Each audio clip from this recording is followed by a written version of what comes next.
Before you automatically recapture, pause. One move in between can completely change the position. Today, we'll learn the intermediate move. Hello everyone, welcome back. I'm Aniket, an Arena International Master, and this is episode 6 of Chess Tactics series. In this series, we break down practical tactical patterns from master games so you can recognize them instantly and apply them in your own games.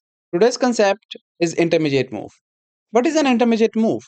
An intermediate move is when, instead of playing the expected move, usually a recapture, you insert a stronger move first. Usually, it's a check, sometimes it's a bigger threat, or a counter attack.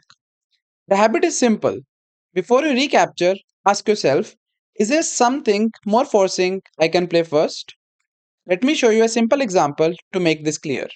Okay, so we have this position which is pretty equal, and here black should be playing knight takes c3 check, and after pawn takes, he can take his pawn back, and the game is draw.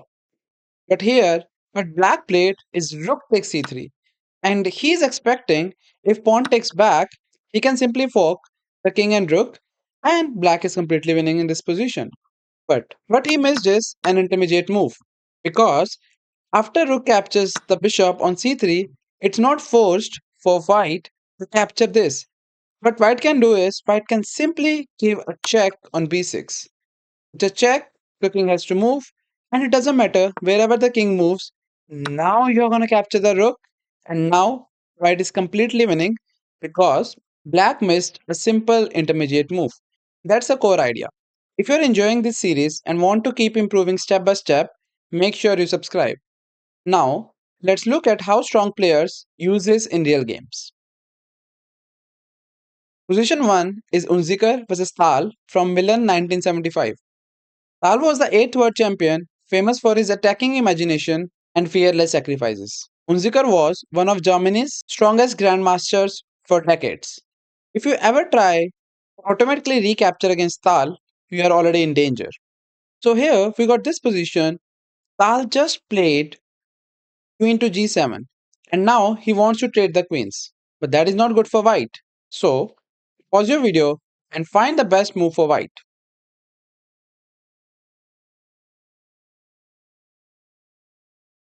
Okay, so you might be thinking queen takes g7, simply capture it and just play the game. The problem with this move is after queen takes g7, he'll take back with a rook, and now Tal is having simply an extra material. So to win the material back, you have to play knight d6 check, and after bishop takes, you have this bishop takes c6, which is a fork, and now after bishop d7, you may win the rook back, and after king e7, it's just one pawn difference, and most probably Tal is gonna draw the game. That is why white didn't play the queens. In this position, what white played is knight d6, intermediate move. He's not reacting to the queen, even though white queen is still hanging, but black cannot take the queen because it's a check. Obviously, Tal has to take the knight, and after he takes the knight, again, he didn't take the queen. He played bishop takes c6 check. Again, it's a check, so he has to react. And after king e7, he played rook take f7 check. His queen is hanging from the three moves, but he keeps playing the forcing moves, and Tal has to react to the forcing moves first. And after queen takes, now the plan is he can take the queen and then he can take a rook. But the problem is the same. It will be just one pawn difference, and it's very tough to win against Tal.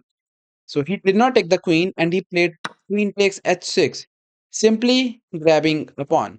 And now it looks like this rook is attacked, and Tal can simply play rook b8 and he can save the rook. Point is, he cannot. If you try to do that, it's forced checkmate in two, which is bishop takes d5 check, and now king has to move, but king is having no other option. So this bishop is protecting this square and here and here. So bishop pair and queen is protecting all the squares where the black king can go. So black king is having no options to move, and here he has to play queen f6, and it is simply checkmate in two moves. So that is why Tal see this thing, and now Tal knows this rook cannot be saved. And that is why he tried his best and he played bishop e5, just hoping to do some wonder, but unfortunately not today. Here, Unzicker continued with bishop takes d5 check, and he grabbed one more pawn, and after king d6, even the rook as well. And now Unzicker is having plus 3 points of material, and black king is definitely not safe in the center of the board. And here, Pal played queen c7, which is a mistake. So pause your video and find the best move for white and punish Pal's mistake.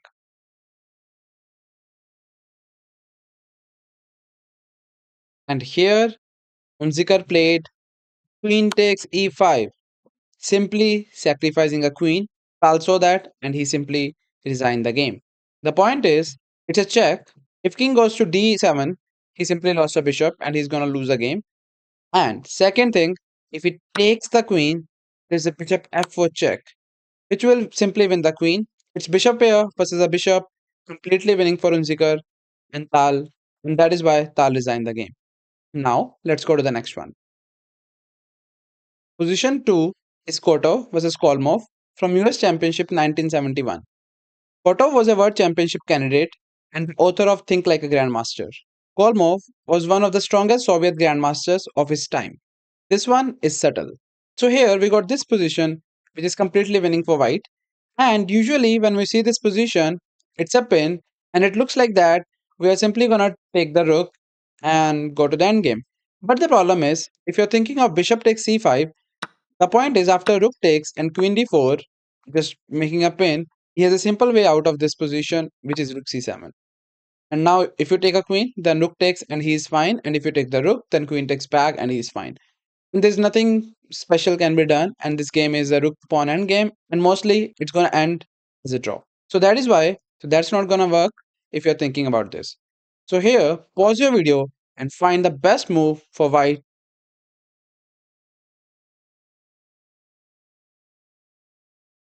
So here, what Kotov played in this position is queen b5. He said, if you want to take my queen, be my guest. Because after rook takes b5, he'll simply take the rook on c8 with a check, and after king f7, he'll also win the queen. He got an extra bishop to win the game, and that is why you can't take the queen. In this position, black continue with rook takes c2, and here bishop take a7, and after capturing the rook, is only one move working. It looks like the bishop is hanging and the checkmate is coming, but unfortunately, there is a way to save both of it in one move, and this is what Kotov played, which is bishop c5. Only move which is winning for white. And here they played the game for few more moves, but eventually white won the game. And here it all started with this intermediate move, which is queen b5. If he would not have find this move, the game would have ended as a draw. Now let's go to the next one. If you're serious about improving and want structured training instead of random puzzles, I work with students personally. The link to train with me is in description. Now let's continue. Position 3 is Gelfand versus Svidler from Groningen 1996. Gelfand later became a World Championship challenger in 2012. Svidler is an 8-time Russian champion and one of the most respected opening experts in modern chess. When two elite theoreticians face each other, precision matters. Here we got this position where black is having an extra pawn, but white is still better and almost winning. So pause your video here and find the best move for white. It looks like white can simply grab the pawn on f7 and may win the game. The point is, if white tries to capture the pawn on f7, the game would be draw. White lost all of his advantage and white is not gonna win the game because black will simply play bishop e2 and now rook is attacked, so rook will might go on d7 and now black can simply go back on b5 and he's okay to repeat the moves. If white will not repeat the moves, so white has to move the rook. This rook is having not too many good options, so if he goes to rook e1, then he can still continue the game with bishop c4. And the point is, he has disconnected the rook to protecting the knight. So if bishop takes, he'll win the knight back, or otherwise the game is anyways draw. So that was not a winning idea. So here in this position, the winning idea is an intermediate move, which is bishop e6. Simply moving the bishop and putting it so close to f7 but not capture the f7. Point is, this bishop cannot be captured with the pawn because if black tried to capture this bishop with the pawn, here black simply lost after knight takes e6 And now you are threatening two things. You are threatening a checkmate and you are threatening to win the rook. And here the point is, and here if you try to save the rook and the bishop at the same time with rook g8, this move simply lost to rook takes c8. So now in this position, rook got overloaded to defend the rook and bishop, and he is gonna lose the game very soon. So that is why this bishop cannot be captured with a pawn, and there is no other way to capture it back. And also at the same time, the bishop is threatening to win the rook. And now black has to move, and black continues the game with rook b8. He simply moved the rook. Now bishop takes f7. Now this can be captured, and in this position, black simply resigned the game because he's having literally nothing to continue the game for. The point is, black is having not too many moves. So to give you an example, if black continues the game with bishop c6, here white is simply gonna play knight e6. And the idea is still the same. The rook is attacked and the bishop is attacked at the same time. Obviously, there's a bishop in between, so there's no checkmate coming in this position. And if he try to simply move the rook from the knight, he will be having a tough time defending after bishop e8. The point is still the same. Bishop cannot be captured because checkmate is coming. So he might have to play rook c7 and give up a rook here with the knight and give up a rook for a knight here. So after knight takes c7, and here he will play queen f5, and he has lost a full rook, which Peter has seen in this position itself, and that is why Peter resigned the game in this position. Now let's go to the next one. Position 4 is Theodore versus Morphy from the first American Chess Congress from 1857. Morphy dominates the chess world in the late 1850s and was widely considered the sharpest and strongest player of his era. Theodore was a strong American master in the mid 19th century and one of the competitive players in the early US chess tournaments. And here we got this position, which is equal. We are still in the opening, and it's just the ninth move, and it is simply an equal game for now. And here, what Theodore did was he simply captured the knight on e4, and here it looks like obvious move here is to capture it back. But Morphy said no. What he did, he played an intermediate move, which is queen h4. He said, sure, if you want, you can move the bishop, but I am coming to checkmate your king. And now, for obvious reasons, white has to save the king, and here what he played is queen e2. And he's still fine. There's no problem in this position. And now black simply capture it back, and here white continue the game with bishop e3, just putting the bishop out, which is a mistake. Pause your video here and find the best move for black.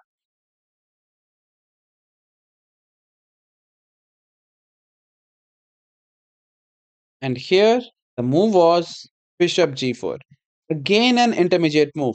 He's leaving his bishop hanging on c5 but attacking on the queen at the same time. So obviously he has to save the queen, and here he played queen c4 attacking the bishop twice, but the position is almost lost, and now he played bishop takes e3. And if you see, there's a pin, the bishop cannot be captured. So here, white is dreaming to give a check and win the rook, but this game is not about rook, it's about the king. So here, white played an intermediate move. He didn't take it right away, he played g3. And after queen d8, he simply captures the bishop, and after a few moves, Paul Morphy won the game because now black's position is completely winning. Now, let's go to the next one. Position 5 is Anand versus Ruslan from Corus 2005. Anand was the 15th world champion known for speed and calculation. Ruslan became FIDE world champion at just 18 years old. At the highest level, one inserted move can decide everything. So here, it's white to play, and Vishy continue with queen g5. He's he wants to trade the queens, and then he will be having a good pawn structure. And black obliged, and he captured the queen back. So pause your video here and find the best move for white.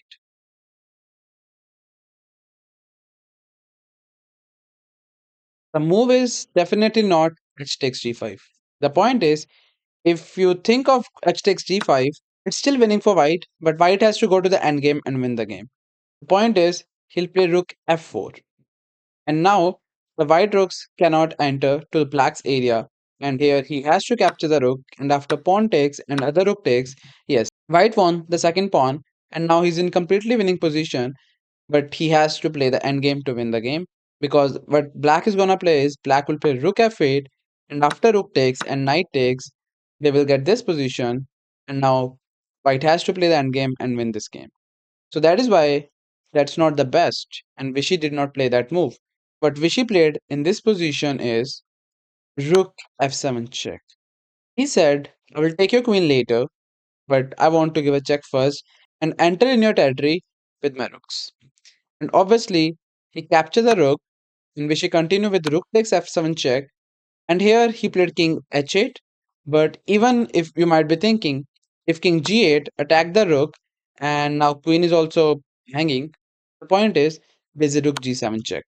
And now king has to move, and after that Vishy will simply recapture the queen, and he is just winning. So that is why in this position he simply played king h8 instead of king g8, and now Vishy captured the queen back, and eventually after few moves Vishy simply won the game. And that is the power of intermediate moves. Now, let's go to the next one. Position 6 is Kramnik versus Aronian from the rapid match in 2007. Kramnik was the 14th world champion and defeated Kasparov in 2000.